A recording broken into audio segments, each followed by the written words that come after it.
Durant le XXe siècle, le monde a connu deux conflits mondiaux. Ces conflits ont engendré plusieurs guerres qui ont opposé plusieurs pays. Les pays d'Europe sont les plus touchés par ces guerres.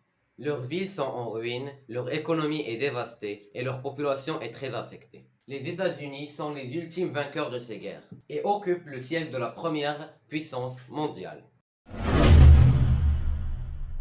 Après la défaite de la Russie durant la Première Guerre mondiale, elle a subi la révolution bolchevique en 1922, qui regroupa 15 républiques dans la Russie sous un seul nom, l'URSS, l'Union des républiques socialistes soviétiques. L'URSS a un régime communiste. Elle devient alors l'ennemi direct des États-Unis, qui ont un régime démocratique, libéral et occidental. À la fin de la Seconde Guerre mondiale, l'URSS s'est emparée de plusieurs territoires japonais. Et les États-Unis ont largué 2 bombes nucléaires sur le Japon pour assurer sa capitulation. Après cela, l'URSS et les États-Unis sont les 2 seules puissances mondiales, ce qui va les mener à une concurrence rude qui les opposera pendant 44 ans. Après la Seconde Guerre mondiale et la défaite du Troisième Reich, l'Allemagne s'est retrouvée divisée entre les Alliés et l'URSS, ainsi que sa capitale Berlin qui s'est retrouvée divisée en Est et Ouest, par le mur de Berlin construit en 1961, et qui est un symbole physique de la guerre froide. Les 2 puissances mondiales veulent réunifier l'Allemagne. Les États-Unis veulent l'occidentaliser, alors que l'URSS veut la soviétiser. La réunification de l'Allemagne est donc impossible. À présent, les 2 puissances se lancent dans une course à l'influence. Les États-Unis réussissent à mettre sous leur influence l'ouest de l'Europe et l'URSS l'est de l'Europe. Les blocs de l'est et de l'ouest sont divisés par une frontière qu'on appelle le rideau de fer.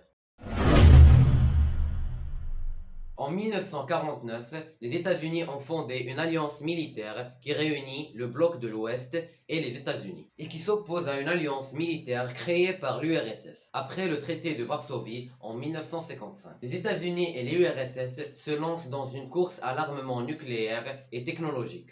Leur but est d'assurer la suprématie en cas de guerre nucléaire. Les 2 puissances se font face aussi au niveau scientifique et se lancent dans une course à la recherche scientifique. Cette course permettra une avancée scientifique et technologique des 2 côtés. En effet, leur concurrence a permis l'invention d'Internet, ou plutôt de son ancêtre, l'ARPANET, créé aux États-Unis pour faciliter la communication, avec un réseau de télécommunications centralisé, ou alors des caméras et des microphones miniatures, qui ont été inventés par les réseaux d'espionnage, américains avec la CIA et soviétiques avec le KGB, dans le but de surveiller l'ennemi. Les États-Unis et l'URSS se sont livrés à une compétition dans le domaine astronautique. C'est ce qu'on appelle la course à l'espace. D'ailleurs, j'ai fait une vidéo plus développée sur le sujet, elle se trouve en description. Cette course a permis une grande avancée dans les technologies spatiales, comme la création de fusées de la part de l'URSS permettant aux hommes d'aller dans l'espace, ou les États-Unis qui ont inventé et envoyé des satellites dans l'espace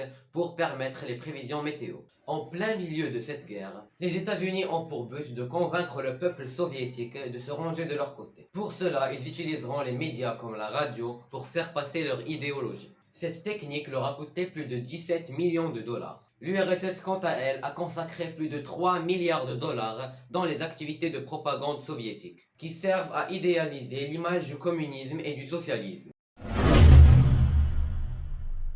Même si les 2 puissances ne se sont pas affrontées réellement, ils l'ont fait indirectement, en finançant des guerres en dehors de leur territoire pour agrandir leur cercle d'influence. Entre 1946 et 1949, la Grèce a connu une guerre civile qui oppose le royaume de Grèce, supporté par les États-Unis, au Parti communiste de Grèce, supporté entre autres par l'Union soviétique. Le royaume de Grèce sort vainqueur de la guerre et rejoint le bloc de l'Ouest. Les États-Unis le reconnaissent comme une victoire du capitalisme. La guerre civile en Chine, qui a commencé en 1927 et opposait la République de Chine au Parti communiste chinois, finit en 1949 avec la victoire des communistes. Les capitalistes gardent le contrôle sur l'île de Taïwan uniquement. Une fois la Chine devenue communiste, elle s'allie à l'URSS en 1950.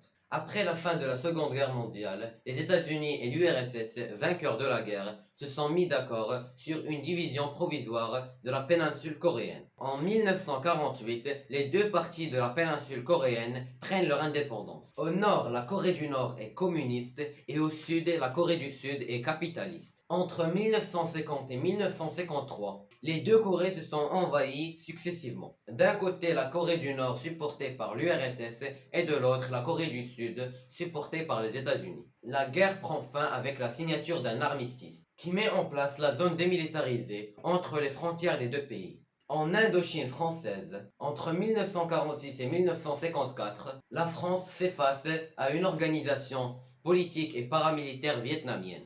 La France perd la guerre et trois pays sont créés, le Cambodge, le Laos et le Vietnam. Entre 1955 et 1975, le Vietnam connaît une guerre civile qui oppose le Nord-Vietnam communiste supporté par l'Union soviétique au Sud-Vietnam capitaliste et supporté par les États-Unis. Cette guerre a pour issue la victoire des communistes et la défaite du Sud-Vietnam et des États-Unis, qui la reconnaissent comme une humiliation. En 1956, la France et le Royaume-Uni s'allient à Israël et décident d'envahir l'Égypte pour prendre le canal de Suez, un raccourci entre la mer Rouge et la mer Méditerranée. L'URSS stoppe l'invasion en menaçant d'une riposte nucléaire. L'OTAN rappelle à l'URSS qu'il ripostera dans ce cas. Les États-Unis, jusque-là passifs, interviennent et retirent les forces occidentales de la région. Pour montrer sa puissance, l'URSS installe des missiles en direction de l'Europe. L'OTAN réagit en installant à son tour des missiles en direction de l'URSS. La dégradation des relations et les tensions entre la Chine et l'Union soviétique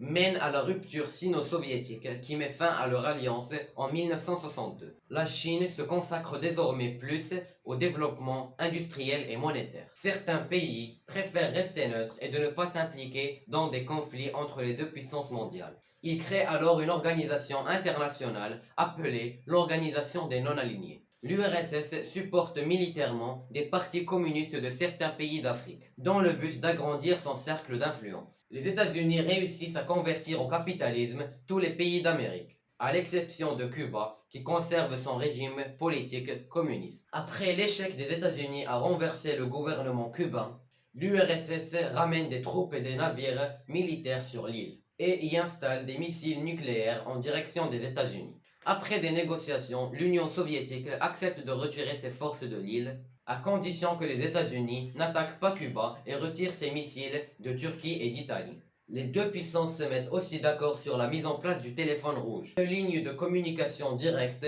entre les États-Unis et l'URSS, reliant la Maison-Blanche au Kremlin de Moscou. Entre 1979 et 1989, le régime communiste d'Afghanistan combat des extrémistes islamistes appelés les Moudjahidines. L'URSS supporte le régime communiste d'Afghanistan alors que les États-Unis supportent les Moudjahidines. Cette guerre se conclura par la victoire des Moudjahidines et par la même occasion des États-Unis.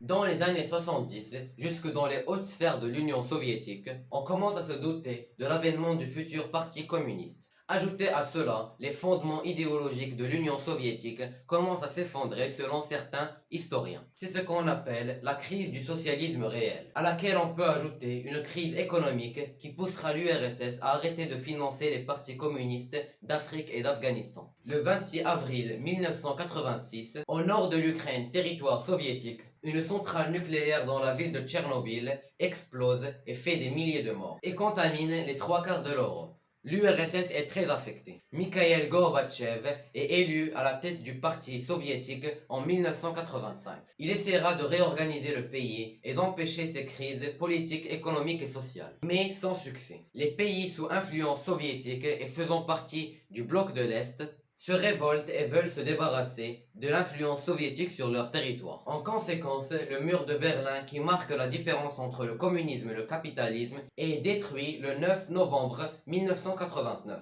et l'Allemagne est réunifiée par les États-Unis. Les régimes socialistes s'effondrent les uns après les autres en Europe de l'Est. Le 25 décembre 1991, Mikhaïl Gorbatchev annonce sa démission en direct à la télévision, marquant la fin de l'Union soviétique. Les 15 républiques qui la composent prennent tous leur indépendance et sont reconnues comme États autonomes après sa dissolution, ce qui marque automatiquement la fin de la guerre froide.